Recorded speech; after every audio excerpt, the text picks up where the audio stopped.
अरे पूछिए ना, बिना पूछे नहीं बताएंगे। बता दे, आज से कार्तिक मास प्रारंभ हो रहा और आपको भागवत कथा सुनने को मिल रही।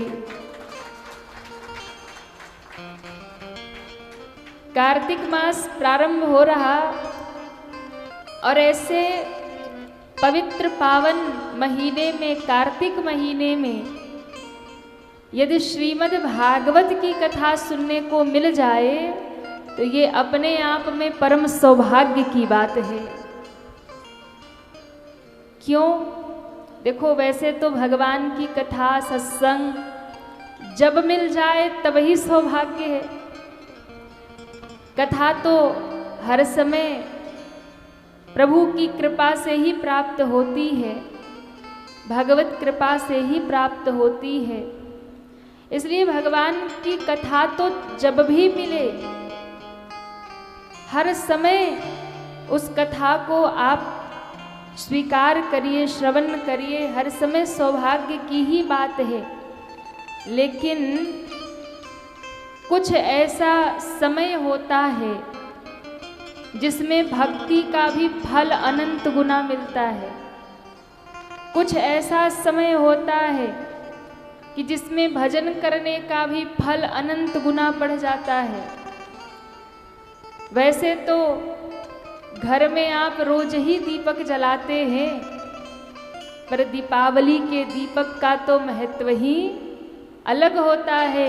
उसी प्रकार कथा तो हर समय मिलती है, आप सुनते ही रहते हो, पर कार्तिक मास में यदि भागवत की कथा मिल जाए तो ये अपने आप में परम सौभाग्य हुआ करता है। उसकी तो बात ही अलग होती है। शास्त्र कहता है कार्तिक मास, सभी जितने भी महीने हैं ना, इन 12 महीनों में कार्तिक मास जो है, ये कार्तिक महीना सबका राजा है। और ये पूरा महीना जो है ना, ये पूरा उत्सवों से भरा हुआ है।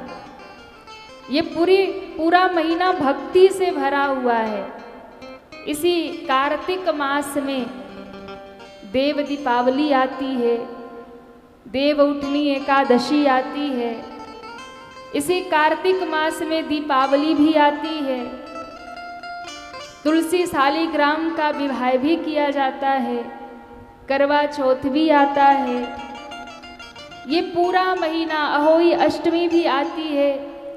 ये पूरा महीना भक्ति से ही भरा हुआ है। इस कार्तिक मास में किया गया भजन, सत्संग, कीर्तन, दान, इन सबका महत्व अपने आप में बहुत अधिक बढ़ जाता है। आप नित्य कथा सुनिए, पर कार्तिक मास में श्रवण करिए तो उसका फल भी अनंत गुना हो जाता है। उसका फल अनंत गुना हो जाता है। तो आज से बड़ा ही सुंदर ये कार्तिक का महीना प्रारंभ हो रहा, और इस कार्तिक मास में जो वैष्णव जन हैं, जो भगवान के भक्त हैं, वो तो इंतजार करते हैं इस कार्तिक महीना का, क्योंकि इसमें आप भक्ति जितना भी कर सकते हैं ना, जितना आप हमेशा भक्ति करते हैं, कार्तिक मास में 4 गुना ज्यादा करना चाहिए। 4 गुना नहीं कर सकते तो 2 गुना ज्यादा करिए। क्यों? क्योंकि इस कार्तिक मास में जो किया गया भजन है, सत्संग है, सत्कर्म है, कथा श्रवण है, अन्य दिनों में जितना भी फल मिलता है, इस महीने में कर लिया तो उसका फल अक्षय हो जाता है, अनंत हो जाता है। इस महीने का एक नाम है दामोदर मास। आगे कथा में लीला भगवान की आएगी। इस कार्तिक मास को दामोदर मास भी कहते हैं, क्योंकि इसी महीने में भगवान ने बड़ी सुंदर सुंदर लीला भी की है। गोवर्धन पूजा भी भगवान ने इसी महीने में किया। भगवान ने गोवर्धन भी धारण किया। भगवान मैया यशोदा के संग में जब लीला करते हैं, मैया यशोदा ने उन्हें ऊखल से बांध दिया। और वो ये कार्तिक का ही महीना था, यानी जब मैया यशोदा ने भगवान कृष्ण को ऊखल से बांधा, तो महाराज दाम का अर्थ होता है रस्सी और उदर का अर्थ होता है पेट। भगवान के उदर को माने ऊखल से रस्सी से बांधा। ये लीला भी इसी महीने में भगवान ने किया, इसलिए इस कार्तिक मास को दामोदर मास भी कहा जाता है। कार्तिक मास अपने आप में परम श्रेष्ठ है। और कार्तिक मास में तो प्रत्येक व्यक्ति को कुछ न कुछ नियम पालन करना ही चाहिए।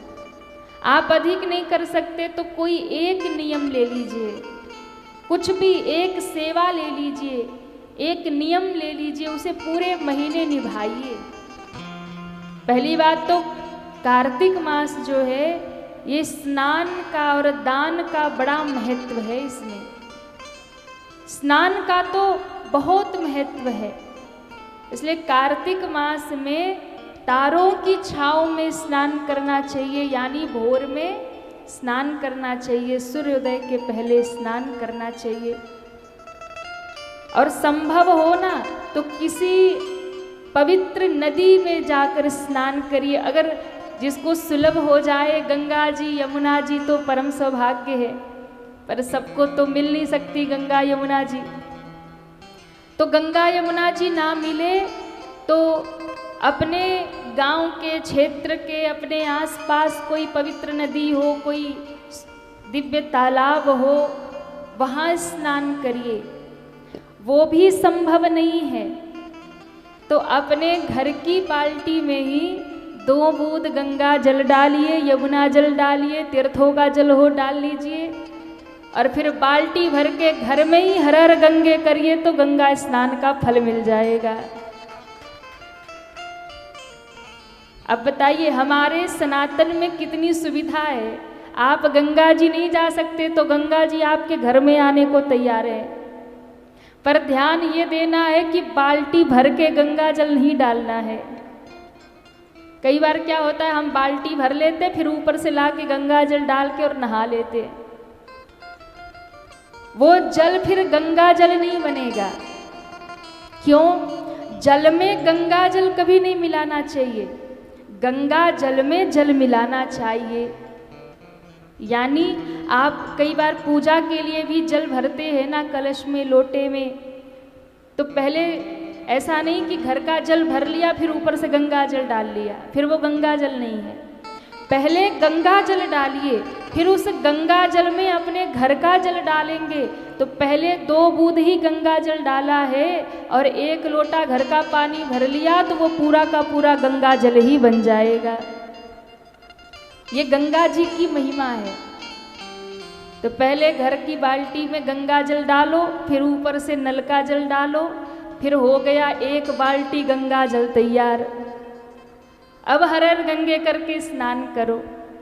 तो कार्तिक महीने में तारों की छांव में स्नान करिए।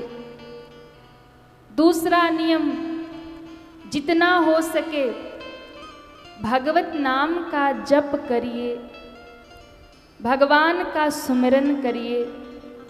और गुरु मंत्र यदि आपने ले रखा है तो उसका तो अनंत फल है। गुरु मंत्र का जप करिए। जो भी आपके गुरु ने आपको मंत्र दिया हो उस गुरु मंत्र का जप करिए, उसका और प्रभाव होगा, उसका और लाभ मिलेगा। और कोई मंत्र नहीं लिया है तो फिर जो भी आप जपते हो, जिनको आप मानते हो, वही मंत्र आप जपिए। ज़्यादा से ज़्यादा मंत्र का जप करिए। तीसरा नियम करिए, तुलसी जी की सेवा करिए, तुलसी जी की पूजा करिए, परिक्रमा करिए। क्योंकि कार्तिक मास में तुलसी पूजन का भी बड़ा विशेष महत्व है। भगवान नारायण ने स्वयं वृंदा को वचन दिया है, जिस समय जलंधर का वध हुआ और वृंदा जब रोने लगी तो भगवान ने कहा, देवी तुम चिंता मत करो, मैंने भले ही तुम्हारे पति को छल से मरवा दिया पर मैं तुम्हें स्वीकार करता हूँ। वृंदा ने जब अपने शरीर का त्याग किया और भगवान के अश्रु से एक पौधा प्रकट हुआ जिसे हम तुलसी महारानी कहते हैं, वो तुलसी प्रकट हुई तो भगवान नारायण ने उनको वचन दिया, हे वृंदा आज से तुम तुलसी रहोगी और मैं तुम्हें वचन देता हूँ, मैं तुम्हें स्वीकार करता हूँ। कोई भी मुझे 56 भोग लगाए ना, जब तक एक तुलसी का पत्ता नहीं डालेगा मैं भोग स्वीकार नहीं करूँगा।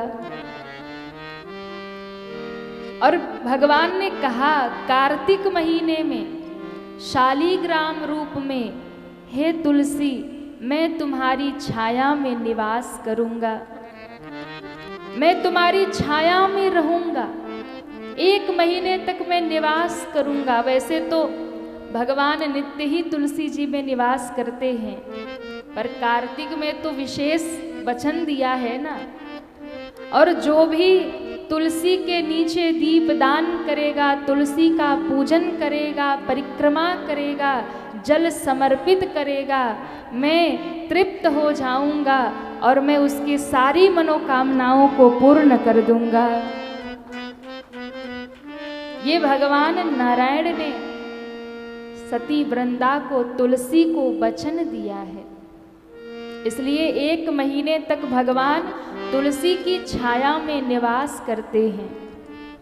तो जो भी तुलसी का पूजन करते हैं, तुलसी महारानी तो प्रसन्न होती ही होती है, भगवान नारायण भी अति प्रसन्न होते हैं और उसे भक्ति का वरदान देते हैं। दीपदान करिए, मंदिर में, अपने घर में, जलाशय में, तुलसी के नीचे, जहाँ जहाँ भी आप कर सकते हैं। इस पूरे महीने दीपदान का भी बड़ा महात्म है, बड़ा महत्व है। इस कार्तिक महीने में माँ लक्ष्मी की भी विशेष कृपा होती है, जो नित्य दीपदान करते हैं। मैया लक्ष्मी भी बड़ी प्रसन्न होती है, उनके घर में लक्ष्मी की कृपा होती है जो दीपदान करते हैं, जो नित्य संध्या के समय तुलसी के नीचे दिया लगाते हैं, मंदिर में जाकर के दीपदान करते हैं। क्योंकि सारे देव धरती पर आते हैं इस कार्तिक मास में। न केवल आप स्नान नहीं कर रहे, इस समय सारे देवता भी नदियों के किनारे प्रकट होते हैं, वो भी नदी में स्नान करते कार्तिक मास में। इसलिए ये बड़ा सुंदर अवसर है माँ लक्ष्मी को प्रसन्न करने का, भगवान नारायण को प्रसन्न करने का। दीपदान का बड़ा विशेष महत्व है। और जिनके घर में तुलसी जी सूख जाती है ना, तो कई बार लोगों को लगता है अपशगुन हो गया। तुलसी जी घर में सूख जाए तो कोई अपशगुन नहीं है। अब आप सोचिए कि तुलसी जी यदि सूख गई तो ठाकुर जी अब आपसे, तुलसी मैया से कोई और सेवा करवाना चाहते हैं। तो यदि सूखी हुई तुलसी आपके घर में है ना, तो उस तुलसी की लकड़ी में आप कुछ रुई लपेटिए और उसे घी में डुबा लीजिए, उसकी बाती बना लीजिए और उसकी आरती भगवान को दिखाइए। भगवान नारायण कहते हैं, जो भी इस तुलसी का दीप बना करके, बाती बना करके, सूखी हुई तुलसी, ऐसा नहीं कि हरी तुलसी तोड़ लाना, अपराध हो जाएगा। सूखी हुई तुलसी की जो बाती बनाकर, दीप बनाकर, उसमें रुई लपेटकर, उसमें घी, उसको घी में डुबा करके, उस काष्ठ से जो भगवान को दीप करता है, आरती करता है, भगवान नारायण कहते हैं मैं उस पर परम प्रसन्न हो जाता हूँ और सदैव के लिए उसे भक्ति प्रदान कर देता हूँ, मैं उसका ही हो जाता हूँ। ऐसी महिमा बताई है दीपदान की। और तुलसी के दीपदान की तो बड़ा ही महात्म्य है, बड़ी महिमा है। तो कार्तिक मास में हमें कुछ नियम का पालन करना चाहिए, जितना भी हो जाए, और नहीं हो पाए तो कोई एक नियम पकड़ लीजिए, किसी एक नियम का ही पालन पूरे महीने निष्ठापूर्वक श्रद्धापूर्वक करिए, इसका बड़ा महत्व है। तो कार्तिक मास में और सबसे प्यारा नियम, सबसे अच्छा नियम क्या है कि अगर कुछ नहीं कर पा रहे हैं तो थोड़ा बहुत भागवत जी का पाठ करिए, गीता जी का पाठ करिए। वो भी नहीं कर पा रहे हैं तो बैठ करके सत्संग सुनिए, श्रीमद् भागवत की कथा सुनिए, इससे भी आपका कल्याण हो जाएगा। कथा सुनने को मिल जाए तो ये अपने आप में परम सौभाग्य। तो भैया और तो हमें नहीं पता आप क्या कर पाओगे नहीं कर पाओगे, पर ये भागवत की कथा जो आपको मिल रही है, यदि इसको आपने श्रवण कर लिया तो ये अपने आप में आपका कल्याण ही कर देगा। क्योंकि ऐसे कार्तिक मास में परम सौभाग्य से ही, अब देखिए ठाकुर जी की लीला, हमें तो बस श्रद्धा रखना चाहिए, हमें तो बस प्रेम रखना चाहिए।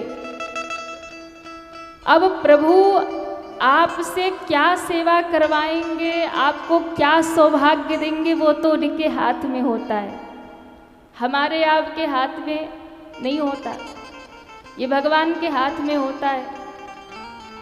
हम तो जब काशी जी से चले थे तो एक बार तो मेरे मन में ये बात आया था कि गुरुग्राम में कथा गाने जा रहे, वहाँ से वृंदावन तो पास ही होगा, लेकिन फिर मुझे लगा संभव तो नहीं है, 3 बजे से कथा है, कब निकलेंगे कब वापस आएंगे, और आजकल तो भीड़ तीर्थों में इतनी हो रही है।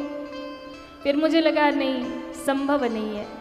तो हम तो सोच के भी नहीं आए थे, और पूज्य महाराज श्री भी हमारे साथ पधारे, तो हम लोगों ने कोई प्लानिंग नहीं की, कोई विचार नहीं किया कि वृंदावन जाएंगे। पर अचानक से जिस परिवार में हम रुके हैं सिंह साहब के, ऐसे चर्चा हुई कि वृंदावन तो इतनी दूर है, इतने घंटे में जा सकते फिर आ सकते हैं। माता जी कहने लगी कि कथा 3 बजे से है, कई ट्रैफिक में फंस गए तो कथा छूट जाएगी। पर मैं आपको बताऊं, कल शाम को चर्चा हुई, बोले भोर में निकलते हैं वृंदावन। अच्छा, ये भी विचार नहीं हुआ कि आज कार्तिक मास का प्रथम दिन है। देखिए ठाकुर जी की कृपा, जब आप उनके ऊपर समर्पित हो जाते हैं ना, तो वो आपको कहाँ से कहाँ बिठाएंगे आप सोच नहीं पाओगे। इसलिए कहते हैं भगवान के लिए अपनी बुद्धि मत लगाया करो, उनके ऊपर छोड़ दो। हाँ, हम लोग 4 बजे भोर में निकल गए, हम और माता जी भी, पूज्य महाराज श्री। और जब हम लोग 4 बजे भोर में निकले, माता जी बार बार फोन कर रही थी जल्दी लौट आना। अरे 11 बजे तक जो दर्शन हो जाए वहां से निकल लेना, नहीं कथा के टाइम तक नहीं आ पाएंगे आप लोग। हमने कहा अब तो निकल ही गए हैं, बिहारी जी जाने। आपको बतावे, पहला श्रृंगार आरती हुआ, पट खुला, और पहला दर्शन बिहारी जी का हम लोगों को ही हुआ।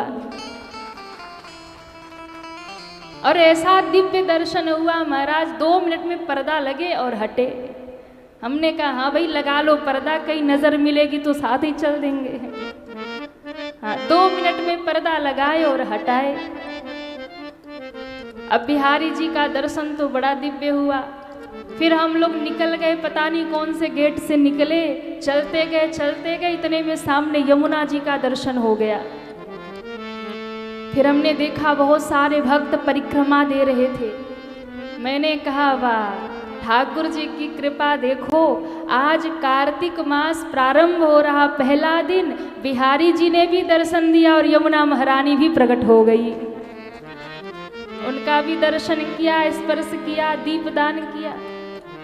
अब हुआ कि रास्ते में ही राधा रमण जी भी बैठे हैं। अब राधा रमण जी भी बुला लिए, वहां भी गए, उनका भी दर्शन हो गया। अब हमने कहा कि बाकी जितने ठाकुर जी बचे अब अगली बार आएंगे, क्योंकि पता चला दर्शन ही करते रहे तो फिर कथा रह जाएगी। गुरुग्राम वाले कहेंगे हमने तो बुलाया था कथा सुनने, महाराज गए दर्शन करने। तो मैं आपको केवल इतना कहना चाहती हूँ कि अपने जीवन की बागडोर जब ठाकुर जी की हाथ में आप सौंप देंगे ना, तो फिर आपको सोचने की जरूरत नहीं है वो आपसे क्या कराएंगे, आपको कहाँ ले जाएंगे। बस एक बार अपने आप को सौंप दीजिए। देखिए जैसे अर्जुन का रथ हाका वैसे आपकी भी जीवन नैया पार लगा देंगे।